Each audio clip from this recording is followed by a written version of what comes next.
بسم اللہ الرحمن الرحیم۔ السلام علیکم۔ شہادت امام حسین کے بعد جب آل رسول صلی اللہ علیہ وآلہ وسلم کو قید کر کے حضرت امام حسین رضی اللہ تعالی عنہ کے سر مبارک کو تن سے جدا کر کے نیزے پر بلند کر کے شام کی طرف لے جایا گیا تو جہاں جہاں سے یزید کا قافلہ گزر رہا تھا لوگ پوچھ رہے تھے کہ یہ کس کا سر ہے اور یہ بیبیاں کون ہیں۔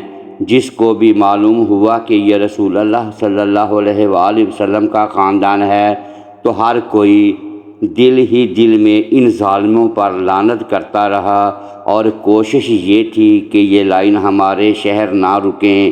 تو ایسے ہی چلتے چلتے جب یزید کا قافلہ کرتان تک پہنچا تو وہ لوگ پہلے سے ہی باخبر ہو چکے تھے کہ فوج یزید نے اللہ کے رسول صلی اللہ علیہ وآلہ وسلم کے نواسے کو قتل کیا ہے، آل محمد صلی اللہ علیہ وآلہ وسلم کو قید کیا ہے۔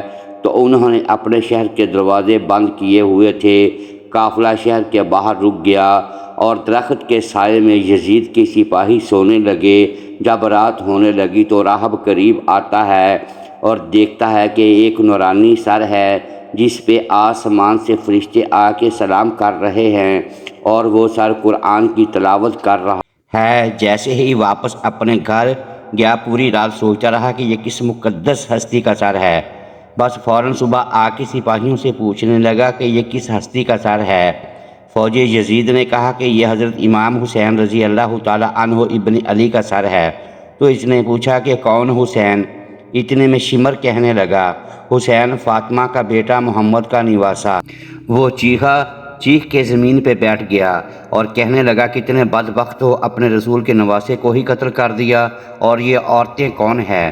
شمر کہنے لگا یہ رسول اللہ صلی اللہ علیہ وآلہ وسلم کی نواسیاں ہیں، بیٹیاں ہیں۔ اور وہ رو رو کے کہنے لگا اے شمر مجھے اس مقدس سر کو ایک رات کے لیے دے دو۔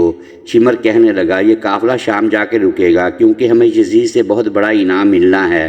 راہب نے کہا میرے پاس 10,000 درہم ہیں، اگر ایک رات کے لیے یہ سر دے دو تو وہ میں تمہیں دے دوں گا۔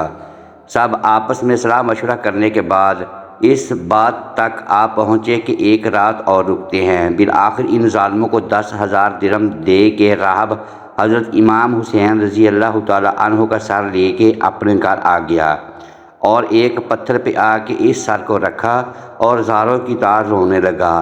اتنے میں حضرت امام حسین رضی اللہ تعالی عنہ کے سر سے آواز آئی، اے راہب یاد کر جب تو اولاد کی دعا کروانے کے لیے میرے نانا کے پاس آیا تھا اور تمہارے مقدر میں اولاد نہیں تھی، میں نے اللہ سے دعا کی، اللہ نے تجھے 7 بیٹے عطا کر دیے، اور تم نے کہا تھا کہ ایک مرتبہ میرے گھر آنا۔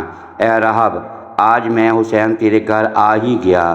بس جیسے ہی حضرت امام حسین رضی اللہ تعالی عنہ کے سر سے یہ آواز سنی، راہب زور زور سے رونے لگا اور کہنے لگا اے میرے آقا حسین مجھے معاف کیجیے گا، اگر معلوم ہوتا تو میں بھی آپ کے قدموں پہ قربان ہو جاتا۔ حضرت امام حسین رضی اللہ تعالی عنہ نے فرمایا اے راہب اللہ کی مرضی یہ ہے کہ کیونکہ اللہ کا دین میرے خون سے زندہ ہونا تھا۔ پوری رات وہ مولا حسین کے سر سے گفتگو کرنے لگا۔ جب صبح کا وقت قریب آیا تو راہب نے سوچا کہ میں مولا حسین کا سر واپس کیسے کروں۔ تاریخ نے لکھا وہ جو 7 بیٹے حضرت امام حسین رضی اللہ تعالی عنہ کی دعا سے ملے تھے، ان میں سے ایک بیٹے کا سر قلم کر کے شمر کے پاس لے گیا۔ شمر نے جیسے ہی سر کھولا تو دیکھا، کہنے لگا یہ حسین کا سر نہیں۔ وہ واپس آیا، دوسرے بیٹے کا سر قلم کیا، انہوں نے وہ دیکھا، پھر کہا یہ حسین کا سر نہیں۔ ایسے کرتے کرتے راہب نے حضرت امام حسین رضی اللہ تعالی عنہ کے عشق میں اپنے 7 بیٹے قربان کر دیے۔ جب آخری بیٹے کا سر شمر نے دیکھ کر یہ کہہ دیا کہ اے راہب تو وعدہ خلافی کر رہا ہے، اگر حسین کا سر نہیں دیا تو ہم تیرے پورے خاندان کو قتل کر دیں گے۔ بس جیسے ہی واپس اپنے گھر پہنچا تو حضرت امام حسین رضی اللہ تعالی عنہ کے سر سے آواز آنے لگی، اے راہب اپنے سارے بیٹوں کے سر ان کے جسم کے ساتھ رکھو، اللہ کے کرم سے تمہارے سارے بیٹے زندہ ہو جائیں گے، اور میرے سر کو اٹھاؤ فوج یزید کے حوالے کر دو، کیونکہ یہ اللہ کی مرضی ہے۔ ہمیں شام تک پہنچنا ہے اور ہر گلی ایک ایک بازار سے گزر کے قرآن کی تلاوت سنانی ہے۔ میری بہن زینب کو خطبے دینے ہیں اور ایک ایک بازار سے گزرتے ہوئے اسلام کی تبلیغ کرنی ہے۔ تو باس راہب نے اپنے تمام بیٹوں کے ساتھ ان کے جسم پر رکھے اور اللہ کے کرم سے وہ سارے کے سارے بیٹے زندہ ہو گئے۔ پھر روتا ہوا حضرت امام حسین رضی اللہ تعالی عنہ کے سر مبارک کو فوج یزید کے حوالے کرتا ہے اور کہتا ہے کتنے بدبخت ہو تم کہ اپنے رسول اللہ صلی اللہ علیہ وآلہ وسلم کے نواسے کو قتل کرتے ہو، ان کی بیٹیوں کو قید کرتے ہو، ان پہ ظلم کرتے ہو۔ تمہارا یہ ظلم قیامت تک تمہارے لیے لعنت بن جائے گا۔ آج بھی اس پتھر سے خون نکلتا ہے جس پتھر پہ حضرت امام حسین رضی اللہ تعالی عنہ کے سر مبارک کو رکھا گیا، کیونکہ شہید کبھی مرتا نہیں ہے اور خون ناحق کبھی چھپتا نہیں ہے۔ محترم ناظرین، اگر ویڈیو پسند آئی ہو تو اسے لائک کریں اور اپنے اس چینل کو سبسکرائب کر لیں اور بیل آئیکن پریس کر دیں تاکہ ہر نئی آنے والی ویڈیو بر وقت آپ تک پہنچ سکے۔ شکریہ۔ اللہ حافظ۔